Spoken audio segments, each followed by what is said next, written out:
Hello friends, in this video I will show you how to make your text smaller to capital and capital to smaller.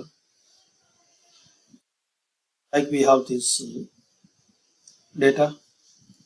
You want to make this all text in capital. So home, there, options like uppercase, select it. So now all your data are in upper text. I mean selected data are in uppercase. You want to make all text in lowercase, select it.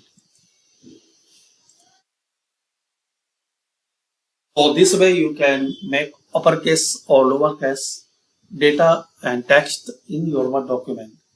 Thanks for watching.